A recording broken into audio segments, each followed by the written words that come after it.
Welcome to this Blackpool Music School video all about the ukulele. In this video, which is mainly aimed towards George Formby players, I'll be teaching you how to find your singing voice. Now, first things first, I am not a singing tutor. If you've heard my performance videos, I think you'll understand why. But this is how you can get the uke to sound better suited to your voice. So let's get started. I am tuned G, C, E, A, but any tuning is really fine because we're going to be adding capos on, which will help you find your voice. So we'll pretend we are all in G, C, E, A. If you strum the C chord, the A minor, the F, and the G7, and just repeat that.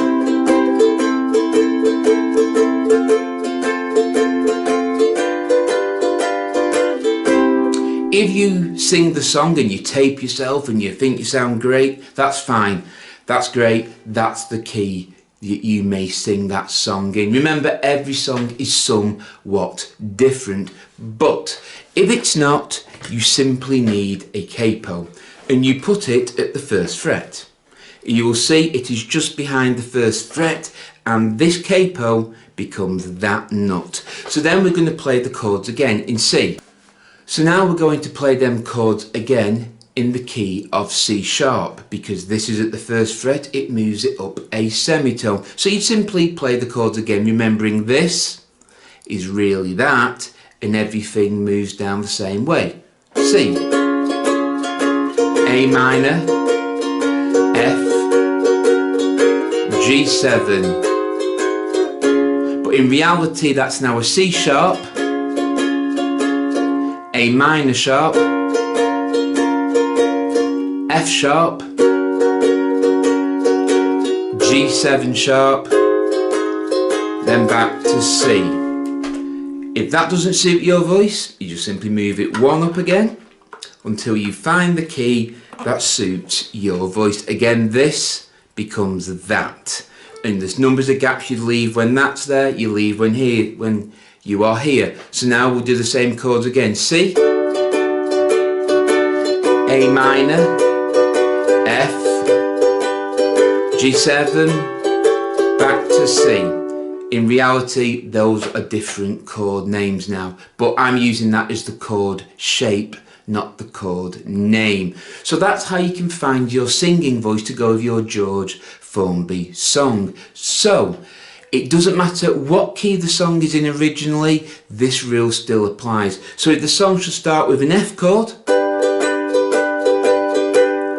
then you can still use this technique. You move it up and down to suit your voice. Now there's a bit of a caveat here that I must say. This is when you're playing on your own, when you're just strumming the uke and singing. If you're using backings, there could be C, D and E tuned ukes. So in this video, I'm going to cover that as well. You won't play C sharp in the George Formby world because most of the backings won't be pitched to C sharp. There are computer programs you can get to do that, but for now we're going to stick with the main three tunings. If you don't have a capo on, that's C tuning. Okay? And if you're playing if the first chord's an F, you're probably playing in F. If you want to play along with the band and they say they're in D, you just think of the capo at the second fret and just do the same. And if they're in E, which I believe you sometimes get up to, you simply put it at the fourth. I will put some notation on the screen and you play it there.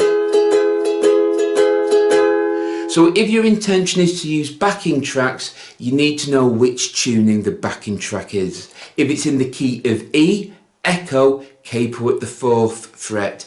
If it's D, delta, capo, capo at the second fret. And of course, if it's C, you simply just tune G, C, E, A. So if you are looking to hone your skills in the George Formby world and be able to play with a band, it doesn't really matter what your opening chord is. When they say it's in the key of C, D or E, they are talking about the tuning of the instrument, not necessarily the key the song is in. So I hope you found this video useful. If you have, please give us a thumbs up and subscribe to Blackpool Music School for more videos. The more thumbs up we get and the more subscribers we get, the more videos we will post. So until next time, take care, keep practicing, keep playing, and as always, goodbye.